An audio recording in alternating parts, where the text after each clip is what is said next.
Vale, pues vamos a seguir después de ver los vídeos con el apartado número 4, que son las reacciones alérgicas. Una alergia es una reacción exagerada por parte del cuerpo ante la presencia de una sustancia reconocida como extraña y que da lugar a diversas manifestaciones clínicas. Cuando el médico sospecha de la existencia de una posible alergia, suele derivar al especialista, que es el alergólogo, para realizar ciertas pruebas, además de recoger las manifestaciones aparecidas y los antecedentes familiares y personales. Se trata de identificar la sustancia a la que es alérgico la persona.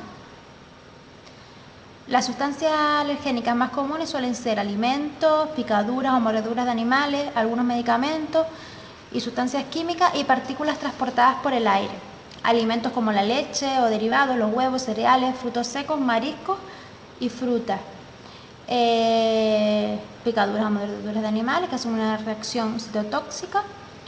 De medicamentos, pueden ser algunos antibióticos, antitusígenos o anestésicos locales. Productos de limpieza, tintes de cabello, pesticidas o fármacos para la tos. Que vamos, los fármacos para la tos son los antitusígenos. Está ahí repetido. O partículas transportadoras por el aire, como pueden ser ácaros del polvo, polen, caspa o pelo de algunos animales. ¿Alguna es alérgica a algo?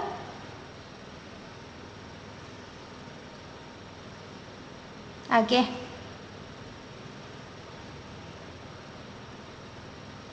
Pues tú sabes de lo que estamos hablando entonces. Luego ya depende de la...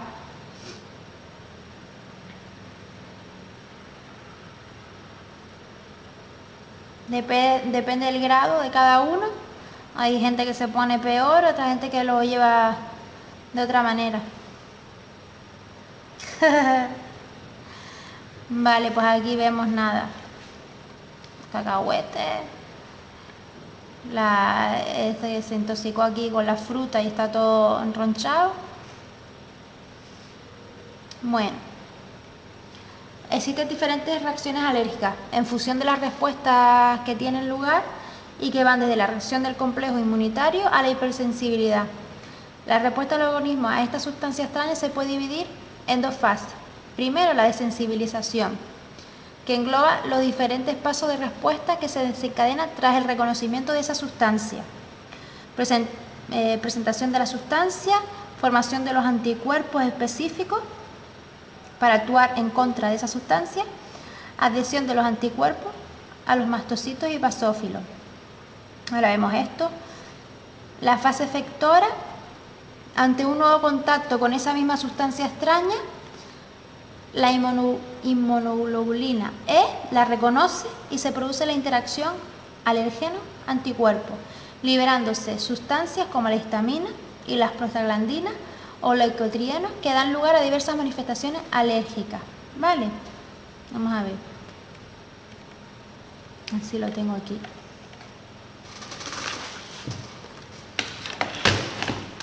Estos son a chino, ¿no?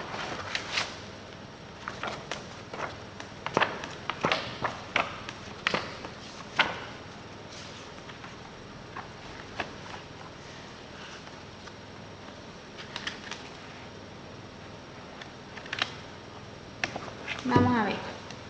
¿Dónde estamos aquí?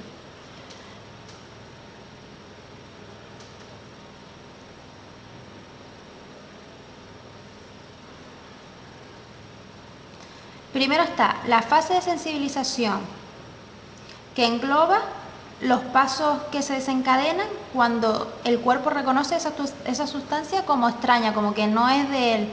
Entonces va a luchar contra esa sustancia. Entonces está la presentación de la sustancia, la formación de los anticuerpos, que son los que van a luchar contra esa sustancia en concreta, por eso son anticuerpos específicos, porque son contra esa sustancia en concreta. Para otra son otros anticuerpos distintos, no valen los mismos. Y la adhesión de esos anticuerpos a los mastocitos y a los basófilos, ¿vale? Que se pegan a ellos, que son con los que van a luchar. ¿Más o menos se entiende?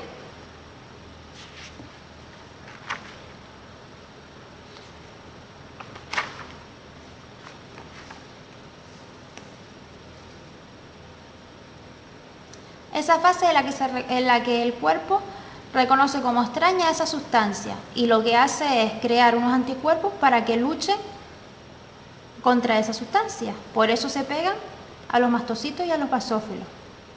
Luego está la fase efectora, que es no la primera vez que se encuentra con esa sustancia, sino es en otro momento con esa misma sustancia extraña.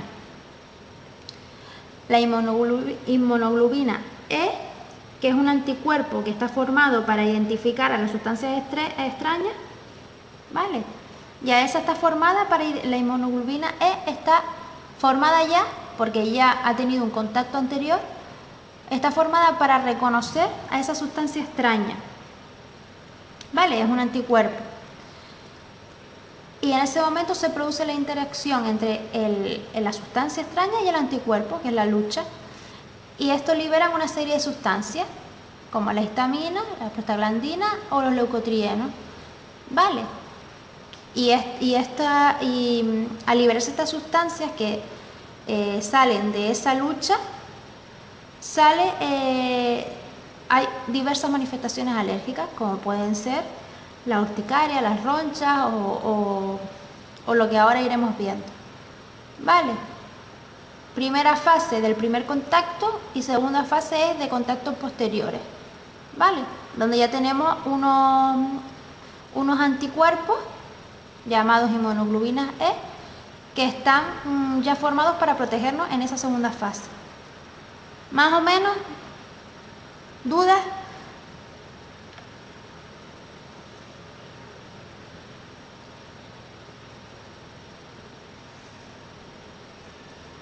Vale.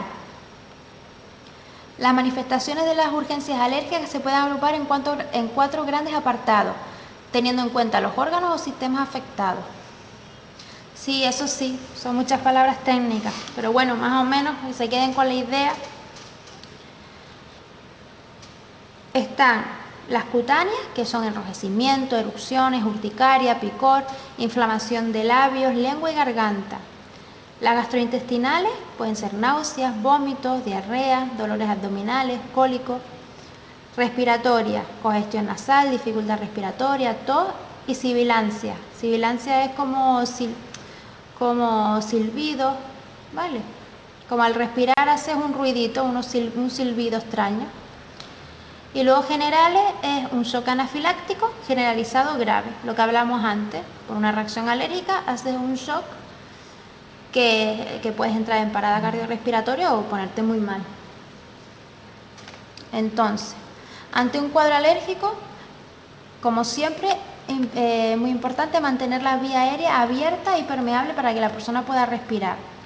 Si fuera necesario, si no está respirando, pues habrá que iniciar la respiración asistida, o sea,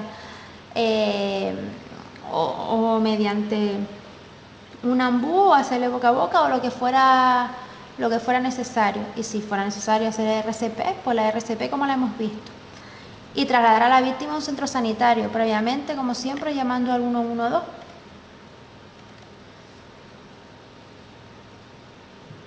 Vale, ahora vamos a ver, dentro de este punto, vamos a ver el asma bronquial, que es una enfermedad inflamatoria pulmonar obstructiva. O sea, la inflamación pulmonar obstruye las vías respiratorias o dificulta mucho la respiración, y eso es el asma bronquial, que cursa con una hiperactividad y contracción de las vías aéreas, edema, que es una inflamación de mucosa, y una excesiva producción de moco, que se acumula en las vías y dificulta la respiración. Las causas del asma pueden ser por una reacción alérgica, por el ejercicio, por las infecciones respiratorias y por emociones fuertes. Los signos y síntomas comprenden dificultad respiratoria, espasmos bronquiales, tos, secreciones mucosas, respiración sibilante con los pitidos eso al respirar. Puede llegar a causar disminución del nivel de conciencia, cianosis, bradicardia, que es una disminución de la frecuencia cardíaca, hipotensión, una disminución de la tensión arterial, incluso la muerte. Las crisis asmáticas podrían suponer una situación de urgencia que amenaza la vida del paciente. O sea, siempre hay que avisar al 112 ante una crisis asmática porque Es una situación grave en la que corre peligro la vida. Las personas diagnosticadas de asma bronquial emplean nebulizadores que contienen broncodilatadores. Esto lo que hace es abrir las vías aéreas al dilatar los bronquios para poder sobrellevar las posibles crisis asmáticas en un momento determinado. O sea, esta medicación suelen llevarla encima porque hay muchas personas que lo tienen, sí precisa, no tienen una medicación continua, sino cuando tienen en el momento agudo, ¿vale? O a lo mejor tienen X medicación, pero tienen esa otra para el momento agudo, entonces suelen llevarla encima.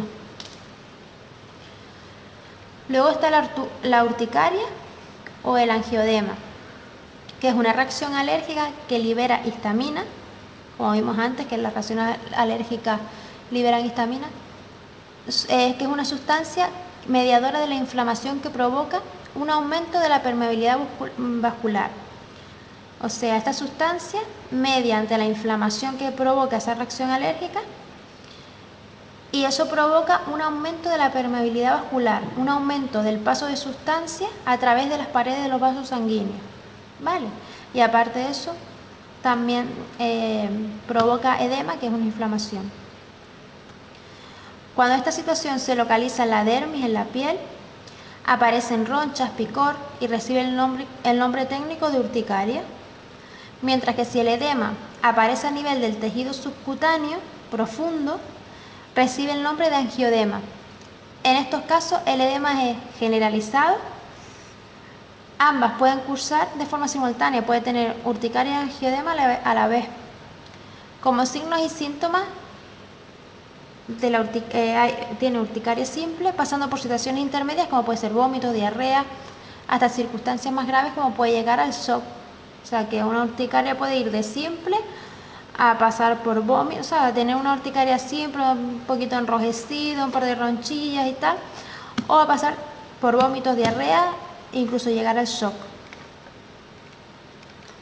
Luego están las alergias medicamentosas, que la Organización Mundial de la Salud, que es la OMS, define una reacción alérgica medicamentosa como cualquier efecto perjudicial o indeseado que tiene lugar tras la administración de una dosis de un fármaco utilizado en la profilaxis, diagnóstico o tratamiento.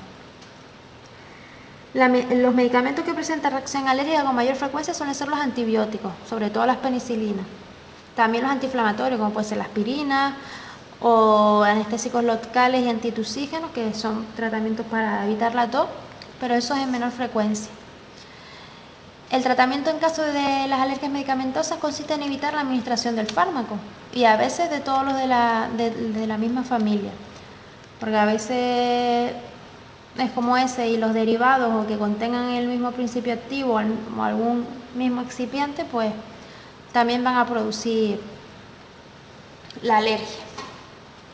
Más o menos el tema de las alergias.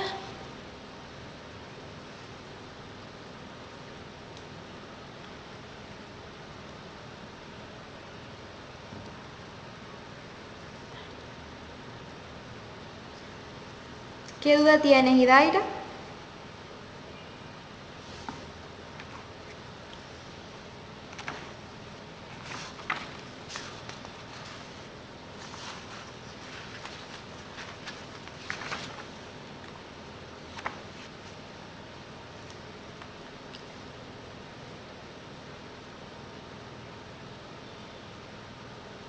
Sí, es mucho así de golpe, pero bueno, más o menos para que tengan las ideas claras y después cuando ustedes se lo sigan leyendo y eso, pues, bueno, si siempre que tengan dudas, me las comentan. Ahora vamos a ver las intoxicaciones por droga. Una droga es cualquier sustancia que introducida en el organismo por cualquier vía de administración, ya sea por vía venosa, ya sea por vía oral, por la que sea, es capaz de modificar el funcionamiento del sistema nervioso del individuo. Su consumo regular puede provocar la aparición de ciertos procesos que se describen a continuación. Vamos a ver. La tolerancia puede definirse como la necesidad de ir aumentando la dosis de la droga consumida para alcanzar los mismos efectos que antes se conseguía con dosis menores. Entonces, yo digo que una persona tiene tolerancia a X sustancia porque ya X cantidad que se introducía ya no le hace efecto, por lo tanto ya su cuerpo la está tolerando y necesita meterse una dosis mayor. Eso es la tolerancia. La dependencia es la necesidad de consumir, a pesar de las consecuencias negativas y a pesar de ser consciente de esas consecuencias negativas, la dependencia, ese estado puede más. Puede ser física, cuando se requiere la droga para mantener un funcionamiento normal y psicológico, o cuando se precisa el consumo para experimentar una situación placentera, ¿no? Que a lo mejor en un principio se consume por experimentar una situación placentera y finalmente ya lo necesitas para vivir porque no estás tan enganchado que no puedes. Y después está el síndrome de abstinencia, que es un conjunto de signos y síntomas que se manifiestan en un individuo dependiente de una sustancia psicoactiva cuando suprime de forma brusca su consumo o cuando la cantidad no es suficiente, como si no se estuviera poniendo nada. Entonces ese es el síndrome de abstinencia. Este síndrome puede presentar diferentes manifestaciones. Puede ser un síndrome agudo, según aparece tras la supresión del consumo, o a largo plazo que es un síndrome tardío. En este segundo caso existirá incapacidad para pensar con claridad, pérdida de memoria, reacciones emocionales incontroladas, alteración del sueño, como consecuencia de las lesiones a nivel del sistema nervioso central. Dentro del síndrome de abstinencia vamos a ver una primera fase que es antes de las 24 horas, deja de consumir, y antes de las 24 horas pues puede encontrarse secreción nasal, que es rinorrea, lagrimeo, bostezo y sudoración. Una segunda fase que es a las 24 horas, insomnio, midriasis, que son las pupilas dilatadas, escalofríos, náuseas, agitación, taquicardia, la frecuencia cardíaca acelerada, dolores musculares. Una tercera fase que es hasta las 48 horas, se intensifican los síntomas de la segunda fase y además puede aparecer diarrea, deshidratación e hiperglucemia. Y una cuarta fase donde se agravan las manifestaciones anteriores. Incluso la deshidratación puede llegar hasta tal punto que puede provocar la muerte. Las situaciones de emergencia más comunes vienen derivadas del síndrome de abstinencia o de una intoxicación o de una sobredosis. El principal problema que presenta el consumo de drogas es que los individuos no suelen consumir un único tipo, sino que suelen mezclar. Entonces, a la asistencia eso pues le es más difícil. Por eso siempre hay que trasladarlo a un centro sanitario.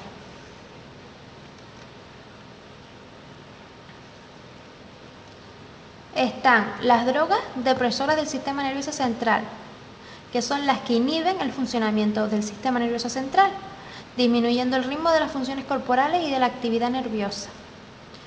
Puede ser el alcohol, los opiáceos, el cannabis y fármacos. Los opiáceos derivan del opio, bien de forma directa, como puede ser la morfina, o mediante síntesis química, como puede ser la heroína. El opio se extrae de las cápsulas de una amapola. Ese es el nombre que vemos ahí, el nombre científico.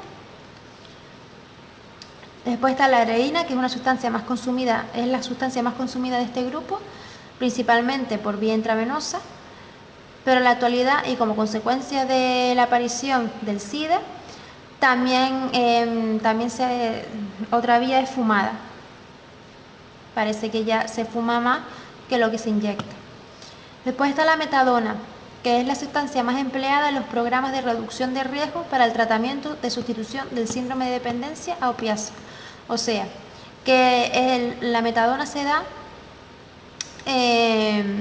como tratamiento en el síndrome de abstinencia. Entonces, una persona que se ha drogado y que ahora no está consumiendo, está con el síndrome de abstinencia, por ejemplo, y está ingresado, se le da metadona. Metadona, X cantidad, depende de la persona, de cómo sea, se le da metadona. Y esa metadona pues se la van controlando y se la van disminuyendo poco a poco. Y es para un poco tratar ese síndrome y para que estén tranquilos, pues se pone.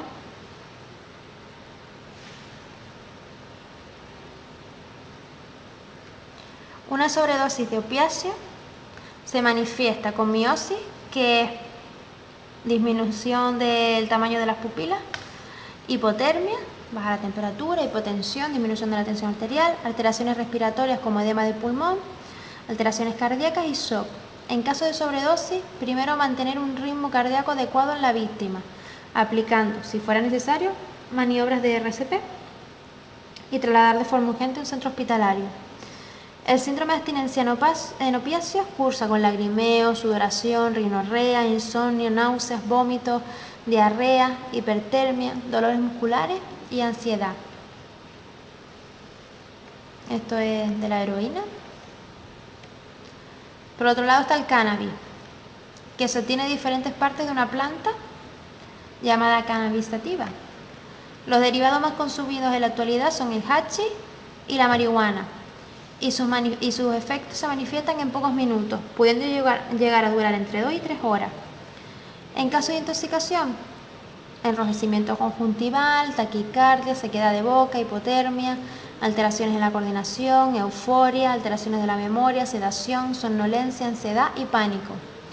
En caso de sobredosis, facilitar un lugar tranquilo y aislado, tranquilizar a la víctima e impedir que realice actividades relacionadas con habilidades corporales, porque si no, a saber lo que va a pasar. Y si existiera crisis de ansiedad, realizar traslado a centro hospitalario. Esas son las que inhibían al sistema nervioso central. Ahora son las que estimulan al sistema nervioso central. Aceleran su funcionamiento, provocando un estado de activación generalizado. Y ahí entra la cocaína y las anfetaminas. De eso que las anfetaminas te dejen para no... Hay mucha gente que se las ha tomado hasta para estudiar, esto que para no dormir y para estudiar se tomaban anfetaminas. La cocaína procede del arbusto Erythrochylium coca, que se cultiva en países del altiplano andino. Entonces, su consumo tradicional consistía en masticar las hojas de la planta. Pero en la actualidad, y le voy a decir que yo las mastiqué, en Perú, es una cosa para combatir el mal de altura, mastican la hoja de coca y tienen infusiones de la hoja de coca.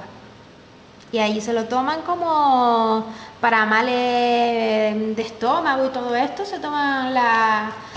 allí una infusión de la hoja de coca. ¿Qué te crees tú? Pues sí que se hace para el mal de altura.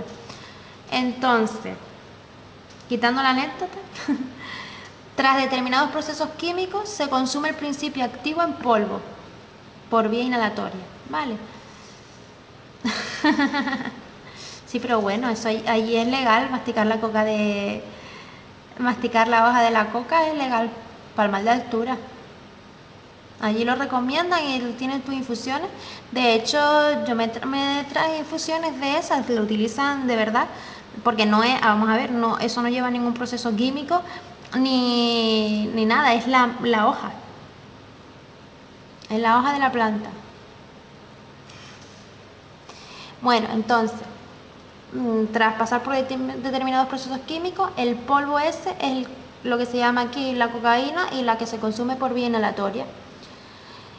Por ese motivo, los efectos se manifiestan en muy poco tiempo, ¿vale? Porque lo consumen y enseguida les hace el efecto.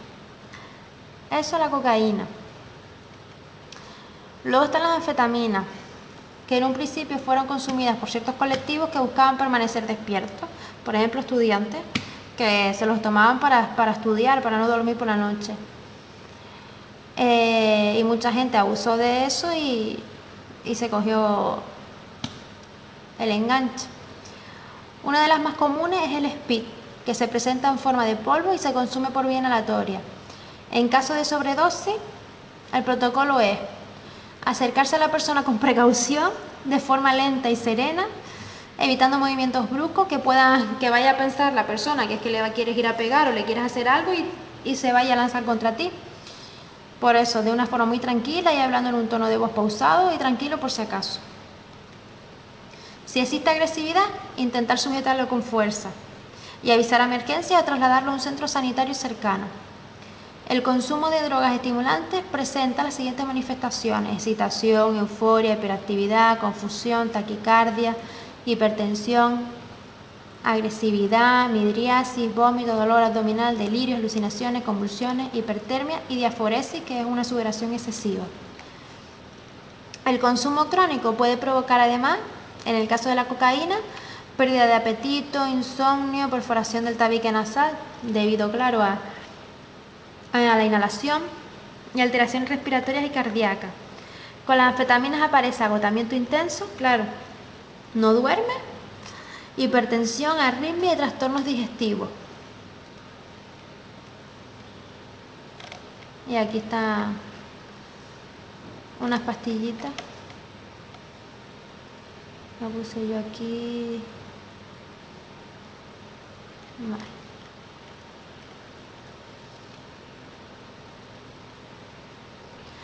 Ahora vienen las drogas, las perturbadoras del sistema nervioso central. Alteran la manera de percibir la realidad, como trastornos sensoriales y alucinaciones. En este grupo se incluyen las drogas de síntesis y los derivados del ácido lisérgico, los LSD. Drogas de síntesis suelen ser compuestos que incluyen en su composición anfetamina y otras sustancias con efectos alucinógenos. Se comercializan en forma de comprimidos con dibujos grabados en su superficie y la más conocida es el éxtasis. Luego está el LSD, conocido vulgarmente como ácido o tripi. Se consume por vía oral como hojas de papel absorbente con diferentes logotipos para resultar más atractivos o impregnados en terrones de azúcar.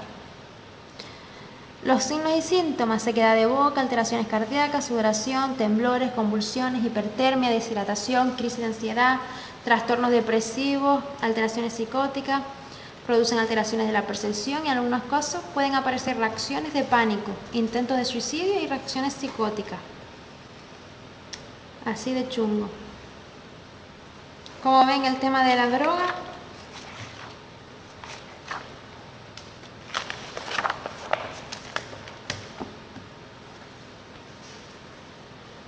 pues ya se acabó el tema de las drogas.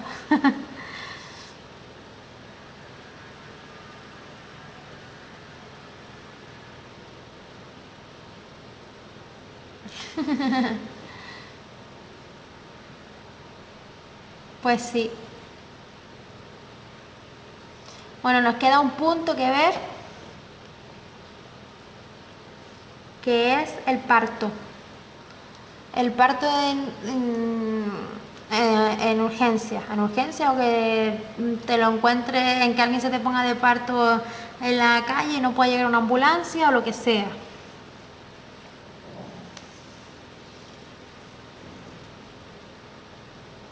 Lo del parto, bueno, también tiene su aquello. El parto es la terminación fisiológica del embarazo, que da lugar a la expulsión de un feto maduro por vías naturales. Puede ser según la vía natural o por una cesárea. Según el inicio puede ser espontáneo o inducido, que necesite de medicación para provocar el parto. Puede ser pretérmino, que nazca antes de las 37 semanas de gestación.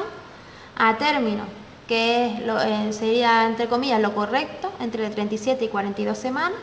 Y postérmino, que sea un poquito gandul y no quiera salir, y entonces sea después de las 42 semanas. Según su desarrollo puede ser eutóxico, que es un parto normal, o distóxico, que exige maniobras especializadas para su resolución. Necesita de ayuda para salir. Normalmente cuando la mujer rompe agua o tiene contracciones frecuentes hay tiempo suficiente para acudir a un centro médico y que se le asista al parto, pero puede darse el caso de que el parto se efectúe en otro entorno, que no pueda llegar la ambulancia, que no pueda llegar la ayuda por lo que sea, y entonces en ese caso la embarazada requerirá ayuda hasta que lleguen las asistencias médicas, que eso es lo que vamos a ver. El protocolo de actuación. El orden de actuación y de valoración será el siguiente: tranquilizar a la embarazada. La mujer debe respirar tranquilamente y con la boca abierta. Valorar la distancia geográfica a un centro asistencial adecuado y posibilidad de transporte. Valorar a ver si podemos trasladarlo o no, o es imposible. Ponerla en un lugar cómodo y limpio, si es posible, en una cama o en el suelo, cubierto por sábanas, mantas o ropa. La zona genital deberá tener una sábana lo más limpia posible. En caso de que no se disponga de una, se utilizarán toallas, papel limpio o ropa limpia. Si es posible, se lavarán los genitales de la madre con agua y jabón. Hay que ver el estado de la mujer en cuanto a su situación física y psicoemocional, valorando si está ansiosa, tranquila, asustada.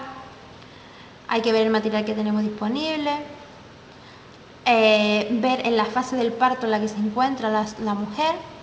Y una vez valorados estos puntos, se avisa al 112 y se le comenta todos los datos que tenemos para que ellos nos ayuden por el teléfono de lo que tenemos que ir haciendo y de que nos manden la ayuda.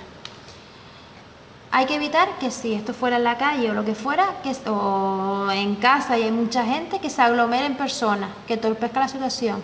O sea, a no ser que, por ejemplo, la mujer quiera tener a alguien al lado, yo qué sé, el marido, la hermana, la prima, yo qué sé, a alguien que ella quiera que esté allí con ella porque se siente más tranquila, ¿vale?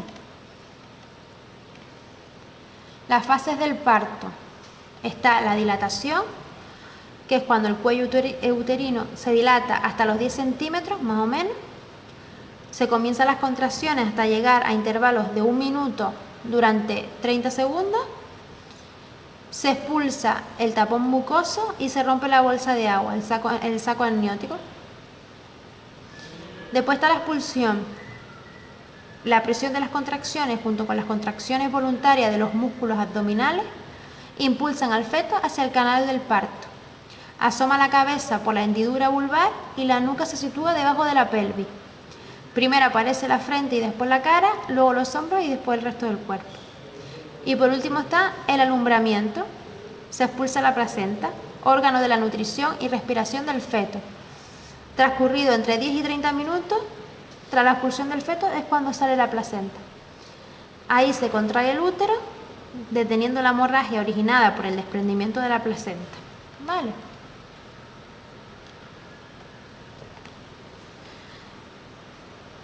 Bien, hasta aquí.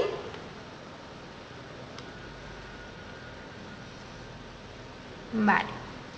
Una vez que se inicia el parto, ya no hay manera de detenerlo, ya eso ya va para adelante. Entonces, alentaremos a la madre a que repose entre cada contracción y a que respire profundamente a través de la boca, coincidiendo con las contracciones. Hay que colocar a la madre acostada sobre su espalda, con las piernas separadas y flexionadas sobre los muslos y apoyada firmemente en las plantas de los pies. Esa es la manera de colocarse. Es necesario una limpieza lo más estricta posible, por lo que hay que lavarse las manos cuidadosamente y mantener el periné materno limpio. Una vez finalizada la dilatación y el encajamiento del niño en el canal del parto, pues hay que animar a la parturienta a empujar con cada una de las contracciones que sienta. Cuando aparezca la cabeza del niño, hay que poner una mano abierta debajo del orificio vaginal, el periné, apoyada en las nalgas, con objeto de evitar que se produzcan desgarros mientras sale la cabeza. ¿Vale? Por ahora,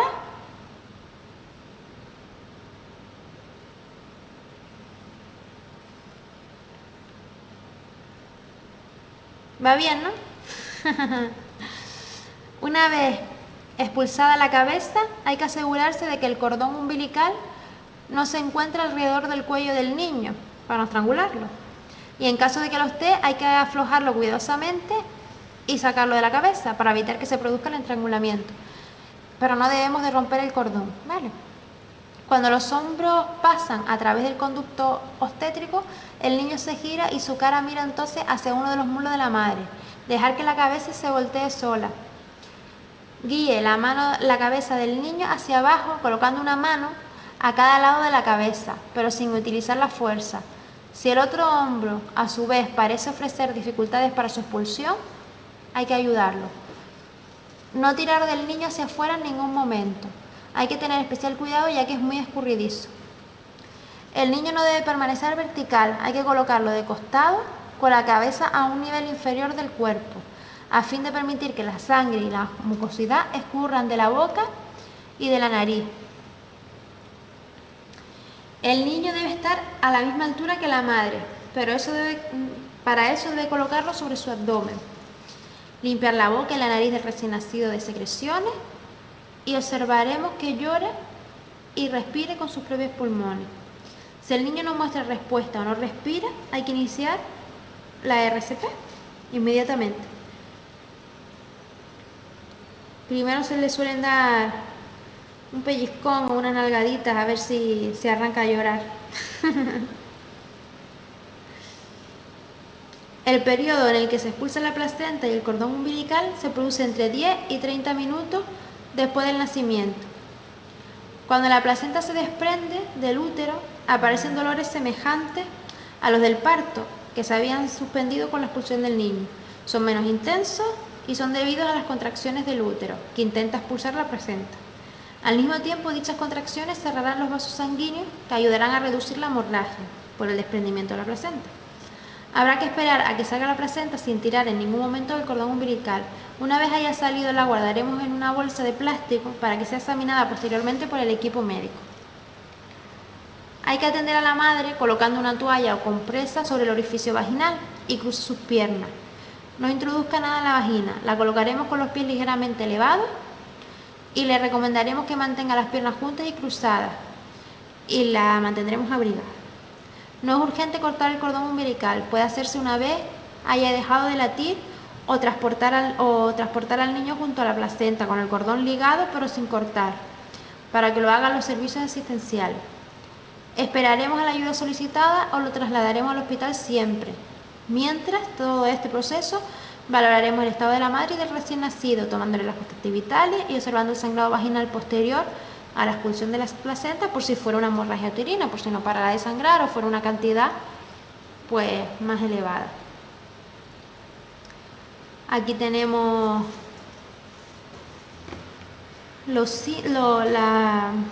fases: la dilatación, la expulsión, el alumbramiento, nacimiento. Vale.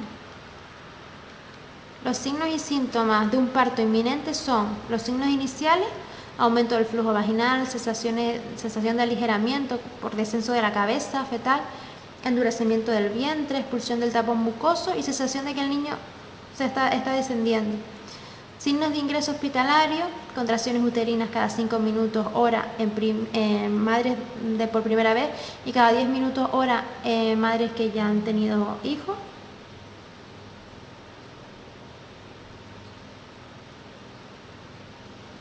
No, nosotras, están todas. Cristina, Cecilia y Daira, ¿quién falta?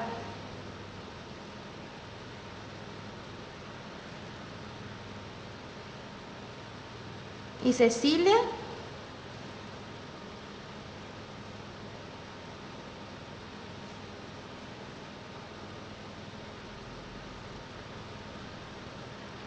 A ver si vuelve.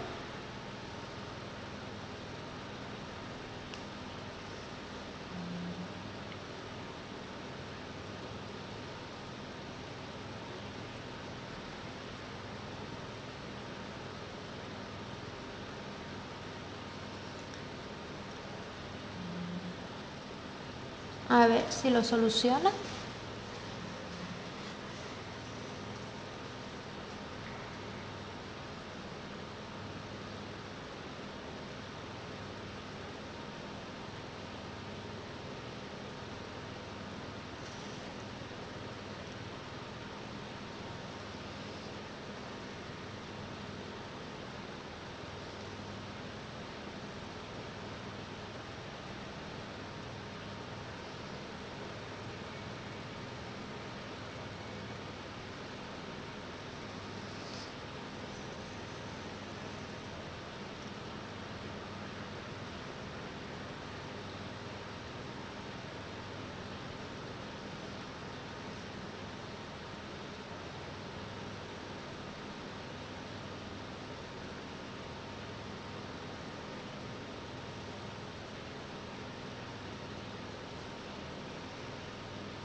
Bueno, ¿qué les va pareciendo el parto?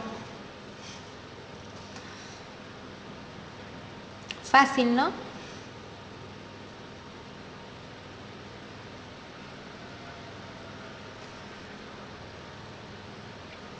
Sí, es la parte más bonita de este tema. Sí.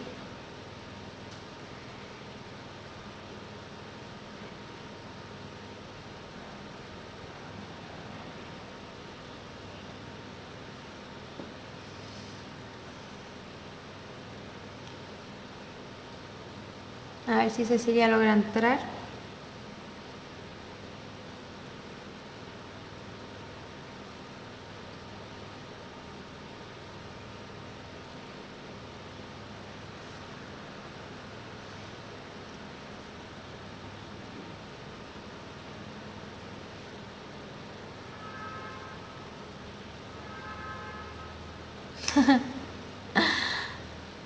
Pues sí, a esa parte se le llama así, a la parte final.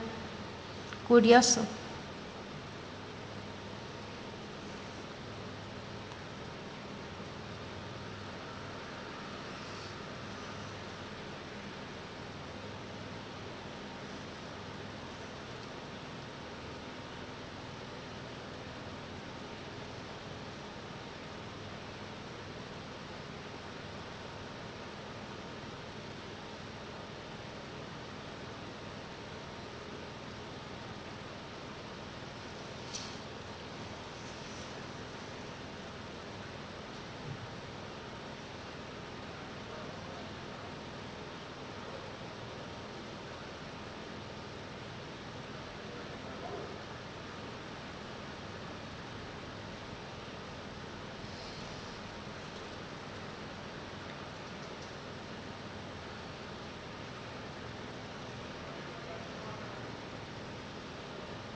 ¿Llegaste, Cecilia?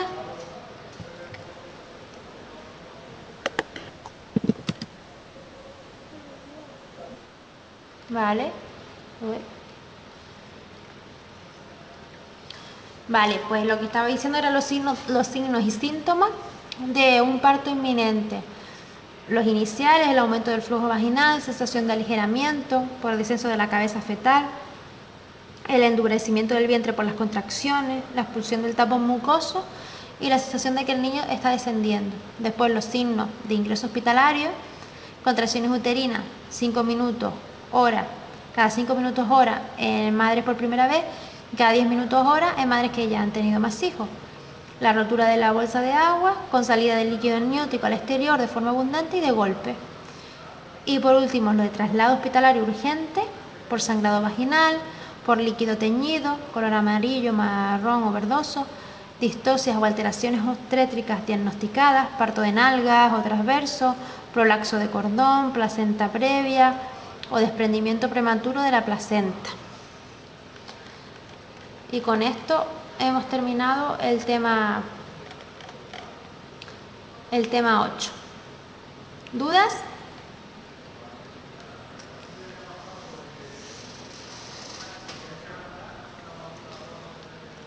¿Te parece difícil? ¿Entretenido?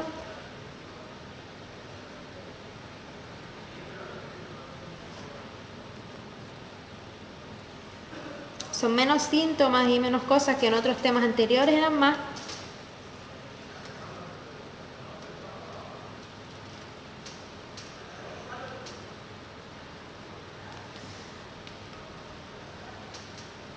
La parte del parto es distinto, es algo que nos toca más de cerca, aunque no hayas tenido o no hayas tenido hijos,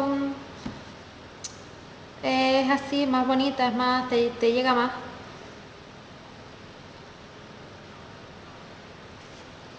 Bueno, pues yo voy a parar la grabación porque lo que nos queda son ver vídeos, así que voy a parar, si me deja esto.